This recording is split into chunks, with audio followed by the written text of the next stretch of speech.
Ladies and gentlemen, boys and girls, children of all ages, welcome to the channel. It's your boy, World of Wrestling, here today to discuss about WWE Elimination Chamber 2023 review. Holy fucking shit. Was this WrestleMania come early or what? Main event with Roman Reigns and Sami Zayn was fucking stupendous. It was fantastic. Unbelievable shit. This is a match we should have seen at a WrestleMania main event. But because of Cody Rhodes being in there, all right, fine. I'll give it a break and, give it what it is. This was actually a match of the year candidate. Not because the wrestling was 100% off the walls, insane, crazy stuff, and a lot of flips and dives and crazy maneuvers in different spots and shit like that. But because of the fact the story was so fucking good, the interaction Roman Reigns had with Sami Zayn's wife was excellent. Everything that occurred in this matchup was unfucking believable.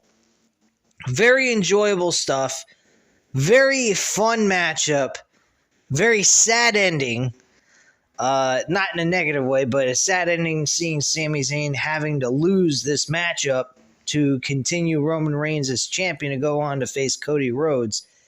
And then on top of it, we did not see Jey Uso pull the fucking trigger in this match. I don't fucking believe it. Really, I just can't believe that they did not do that. That really pissed me off, that Jey Uso did not pull the trigger and wallop fucking Sami Zayn to get the victory. Instead, what happened was Sami Zayn was trying to spear Roman Reigns, but Reigns moved out of the way and Jey Uso suffered the spear by Sami Zayn at the end of the day. So, nothing really occurred. It's pretty much an open book at this point. And Roman Reigns hit a spear on Sami Zayn and got the 1-2-3 for the victory, and that was it. After the match was over, there was an attack on Sami Zayn by Roman Reigns, and Kevin Owens finally showed up in Montreal to make the save. He also went ahead, attacked Paul Heyman. Paul Heyman was trying to hit him from behind with punches. Instead, he should have used chairs, but he didn't. He was an idiot. And he suffered a stunner by Kevin Owens. Kevin Owens pretty much did what he had to do to Roman Reigns as well as Sami Zayn to end this matchup. And unfortunately, Sami Zayn did not win, but there was a stare down between Kevin Owens and Sami Zayn of acknowledgement. This is definitely clarification. We will see Sami Zayn and Kevin Owens competing for the tag team titles in the near future. They're just going to build up towards it leading into WrestleMania. So that's pretty much it, guys, with that matchup. I have to say this match was definitely a 5 out of 5 rating. I don't give 5 out of 5 ratings very often. Very rare do I give you guys 5 out of 5 ratings for this kind of match. But I'm going to be honest, this was a fucking excellent produced matchup. Well done by WWE. Well done by Roman Reigns, Sami Zayn, and everyone else involved in this pay-per-view. Fucking unbelievable shit. Absolutely fucking loved it. Now, the match that absolutely fucking sucked dick was Brock Lesnar and Bobby Lashley. As I've said before, I'd love to see Brock Lesnar and Bobby Lashley in a MMA Lion's Den match. No predetermined end result of the matchup, but unfortunately we're not getting that. And not to mention, I think WWE kind of gave up on this match anyway based on the ending that we got with Bobby Lashley getting low blowed by Brock Lesnar in a full Nelson, or as Bobby Lashley calls the move, the Hurt Lock. I actually didn't mind the action at first, but the ending was absolute trash and it was garbage. I don't see any point in this, and not to mention, does that mean Bobby Lashley is facing Bray Wyatt? I mean, come on, man. That is absolute dog shit. Who the fuck wants to see Bray Wyatt versus Bobby Lashley?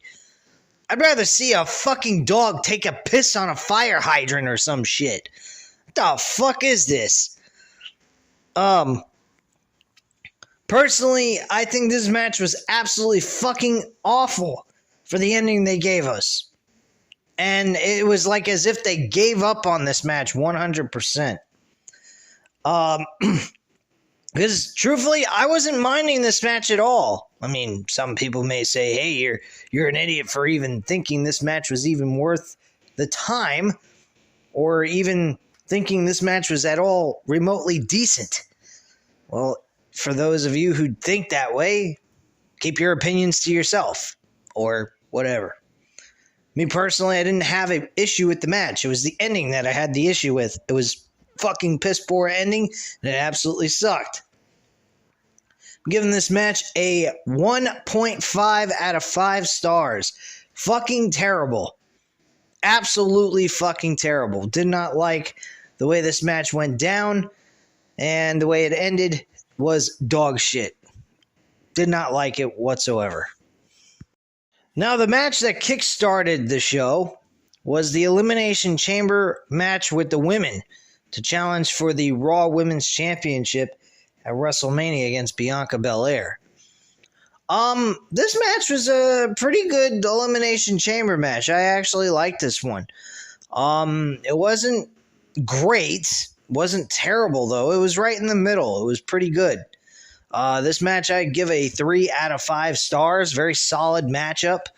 Asuka's the one who pulled off this matchup and is going to WrestleMania to face Bianca Belair for the Raw Women's Championship. The eliminations went as followed. Nikki Cross got eliminated. Then after Nikki Cross, Liv Morgan. And then we saw Natalya. After Natalya, we saw Raquel Rodriguez get eliminated. And then Carmella. Carmella managed to... I actually liked the way Carmella was in this match. She wasn't... she's not a great wrestler, I will admit that. But she managed to weasel her way all the way to the final 2 in a very interesting way. She really kind of kept herself out of the match, didn't really get noticed all that much. And when she did, she found someone to be an ally with eventually so that she could stay within this matchup and not be focused on to get eliminated until the final person she had to face, which was Asuka. And she didn't do bad. She was a little stupid in certain aspects, but... still, I mean, she wasn't terrible in this match whatsoever. I think she did a decent job here for what she did. I mean, she wasn't, she's not at all good in the ring, my personal opinion. But she was very, I would have to say, comedic, entertaining in this matchup, I would have to say. But she ends up losing the matchup anyway by a inverted armbar by Asuka, and Asuka is now going to face Bianca Belair at WrestleMania for the Raw Women's Championship. Now switching over to the other Elimination Chamber match for the United States Championship, which, by the way, guys, I was correct. I only had 2 things wrong for the Elimination Chamber pay-per-view. I was only wrong about 2. So, that was the Uso situation. And I was also incorrect about one of the matches on this show, which I'll get into next after I finish talking about the U.S. Championship. My boy, Austin Theory, he won and retained his United States Championship inside the Elimination Chamber. And the ending of this matchup really sucked. I did not like this. This really did not help out Austin Theory going off on a big note in good fashion. Retaining his championship, it made him look kind of weak. with Logan Paul getting involved in this matchup after Montez Ford suffered a curb stomp and a pinfall for the 1-2-3 and getting eliminated. It was really sad to see that Logan Paul got into the cage after Montez Ford was being carried out of the ring with a little bit of assistance. And he did a buckshot lariat to Seth Rollins, which looked nice. It was pretty decent. But, I did not like the way this went down. It made Austin Theory's victory look kind of weak. And I did not particularly think this was good at all.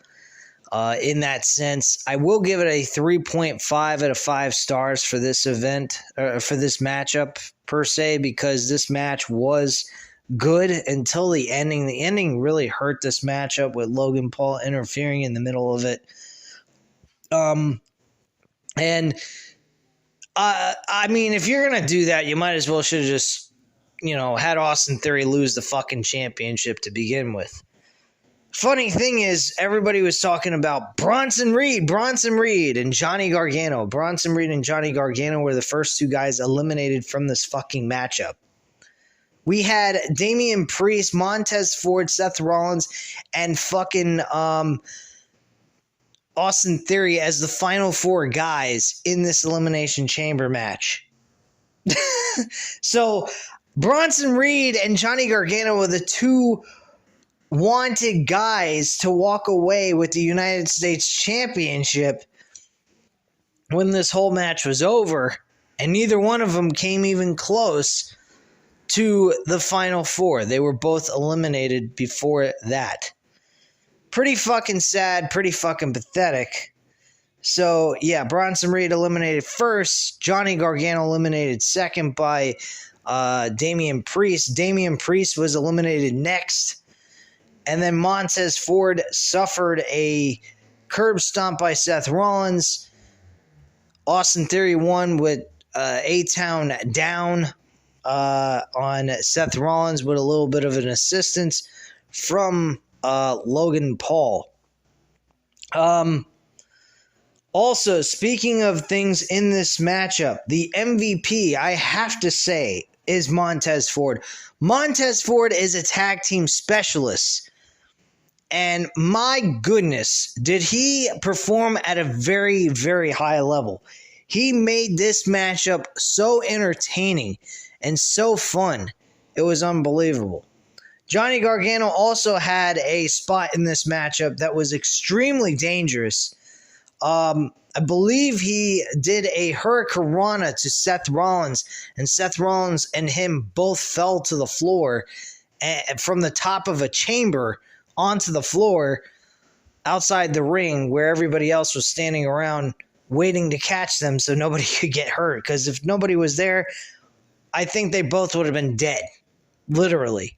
This was a dangerous spot, very risky.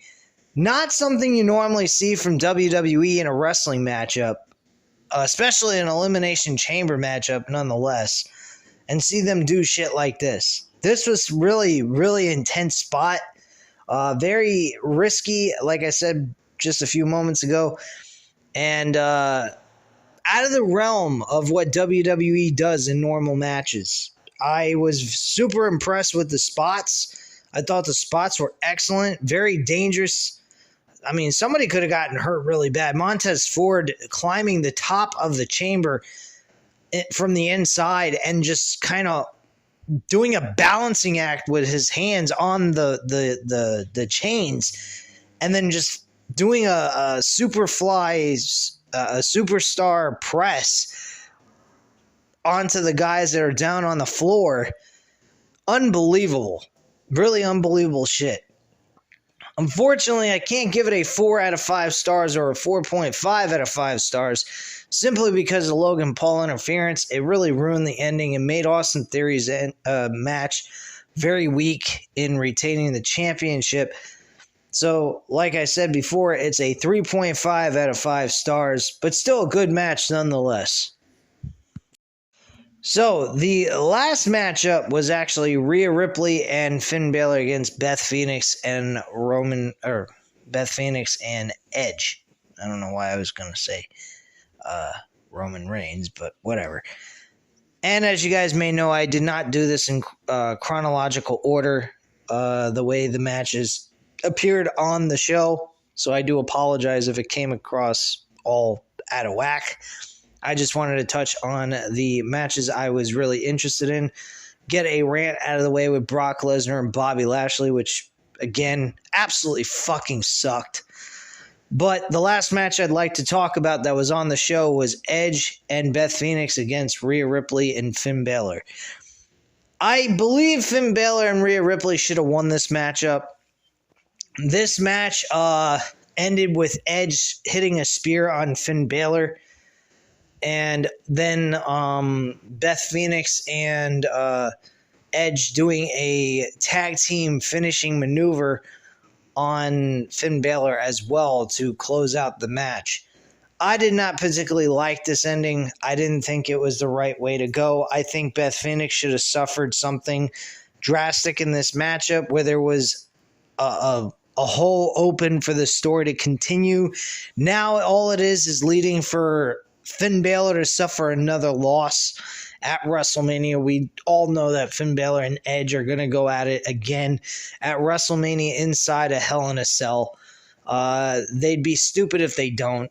I mean, it will elevate the WrestleMania card a whole lot by doing this.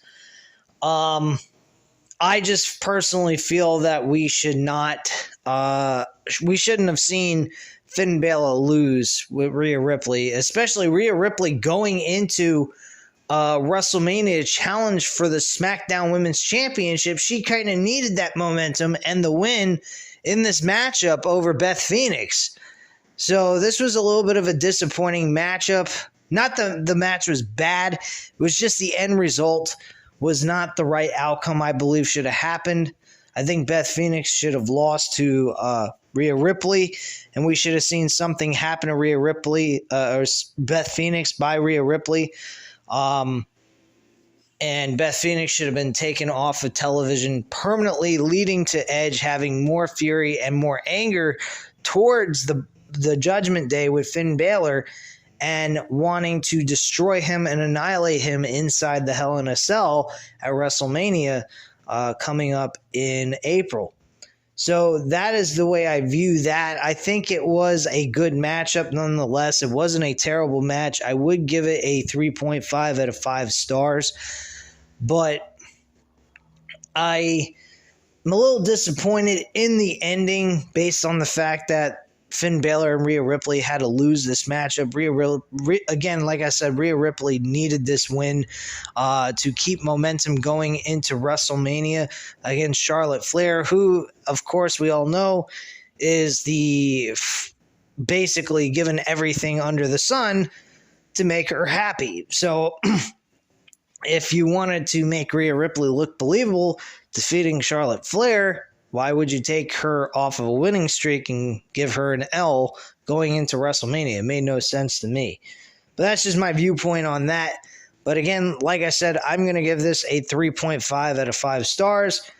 And the show was not bad at all. It was a very, very fun show. Excellent show. That Montreal crowd was really into this entire event from beginning to end. It wasn't all just about Sami Zayn. The crowd was very interested in the entire event as a whole. And that crowd really made the show even more entertaining than anything else.